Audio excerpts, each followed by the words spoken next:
আসসালামু আলাইকুম। শিক্ষা একাডেমিতে তোমাদের সবাইকে স্বাগতম। এই ভিডিওতে আমি তোমাদেরকে ষষ্ঠ শ্রেণীর জীবন ও জীবিকা বই থেকে চতুর্থ অধ্যায় আর্থিক ভাবনা এই অধ্যায়টির ৬২ পৃষ্ঠা ছকটিকে তোমরা কিভাবে সমাধান করবে আমি তোমাদেরকে তা দেখিয়ে দিব। তোমরা এই ছকটিকে পূরণ করার পূর্বেই এই ছকটির উপরের ৬১ পৃষ্ঠা থেকে সঞ্চয় সম্পর্কিত লেখাগুলোকে ভালোভাবে পড়ে নিবে। তোমরা এখানে দেখতে পাচ্ছ, এখানে এই সঞ্চয় সম্পর্কিত লেখাগুলো দেওয়া আছে। এই লেখাগুলো পড়লে তোমরা এই ৬২ পৃষ্ঠা ছকটিকে খুব সহজেই পূরণ করতে পারবে। এই ছকটির উপরের এই লেখাটিকে আমরা পড়ে নিই। এখানে তোমাদেরকে বলা হয়েছে বিভিন্ন উপায়ে একটি নির্দিষ্ট সময় আমরা যে আয় করি তা থেকে ব্যয়ের পর অবশিষ্ট যে অর্থ থাকে তাই সঞ্চয়। প্রতিদিনের কাজকর্মের মধ্য দিয়ে আমরা সঞ্চয়কে বুঝতে পারি। যেমন ধরো, তোমার এলাকাটি পৌরসভার আওতায় পড়েছে, সেখানে প্রতিদিন নিয়ম করে নির্দিষ্ট সময়ে লাইনে পানি সরবরাহ করা হয়। আমরা তখন সারাদিনের জন্য পানি ধরে রাখি। যখন লাইনে পানি থাকে না তখন আমরা সেই জমানো পানি খরচ করি। প্রয়োজনের কথা মাথায় রেখে এভাবে পানি জমিয়ে রাখাই হলো সঞ্চয়। বাড়িতে অপ্রয়োজনে প্রায় আমরা বাতি, ফ্যান ও গ্যাসের চুলা জ্বালিয়ে রাখি, অথচ সেগুলো প্রয়োজন শেষ হওয়া মাত্রই বন্ধ করে রাখা উচিত। তাহলে সেটা হবে আমাদের রাষ্ট্রীয় সম্পদের সঞ্চয়।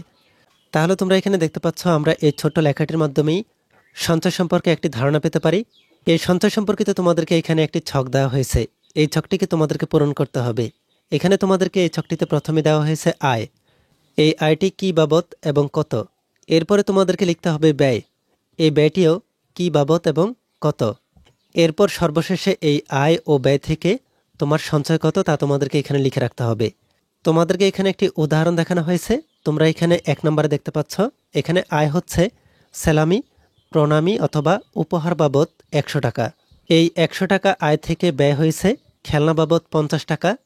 তাহলে এই ১০০ টাকা থেকে ৫০ টাকা ব্যয় হওয়ার পরে তোমার সঞ্চয় হচ্ছে ৫০ টাকা।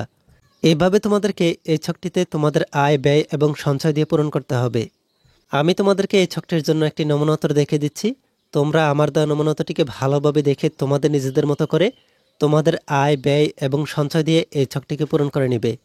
চলো তাহলে আমরা নমুনা উত্তরটিকে দেখে নিই। তার আগে তোমরা যারা এখনও আমাদের চ্যানেলটিকে সাবস্ক্রাইব করোনি তারা এখনই আমাদের চ্যানেলটিকে সাবস্ক্রাইব করে রাখো। আর যারা সাবস্ক্রাইব করেছো তাদেরকে অসংখ্য ধন্যবাদ।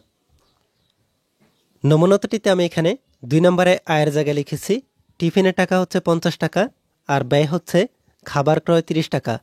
তাহলে এখানে তোমাদের সঞ্চয় হচ্ছে ২০ টাকা। এরপরে আয় হচ্ছে উপবৃত্তি থেকে ৩০০ টাকা আর ব্যয় হচ্ছে খাতা কলম ক্রয় ২০০ টাকা। এখানে তোমাদের সঞ্চয় হচ্ছে ১০০ টাকা। এরপরে ৪ নম্বরে তোমাদের আয় হচ্ছে পুরাতন বই খাতা বিক্রি থেকে ৫০০ টাকা আর ব্যয় হচ্ছে বই ক্রয়ে ৪০০ টাকা। এখানে তোমাদের সঞ্চয় হচ্ছে ১০০ টাকা। তাহলে এখানে তোমাদের মোট আয় হচ্ছে ৯৫০ টাকা আর মোট ব্যয় হচ্ছে ৬৮০ টাকা। আর এই আয় ব্যয় থেকে তোমাদের মোট সঞ্চয় হচ্ছে ২৭০ টাকা। তাহলে আমরা এখানে দেখে ফেললাম তোমরা কিভাবে এই ছকটিকে পূরণ করতে পারো। এই ভিডিওতে এই পর্যন্তই। পরবর্তী ভিডিওতে আমি তোমাদেরকে এই অধ্যায়ের বাকি কাজগুলোকে তোমরা কিভাবে সমাধান করবে আমি তোমাদেরকে তা দেখিয়ে দিব। এই ভিডিওটি তোমাদের কাছে ভালো লাগলে ভিডিওতে লাইক ও শেয়ার করে দাও। আর পরবর্তী সকল ভিডিওগুলো পাওয়ার জন্য আমাদের এই চ্যানেলটিকে এখনই সাবস্ক্রাইব করে রাখো।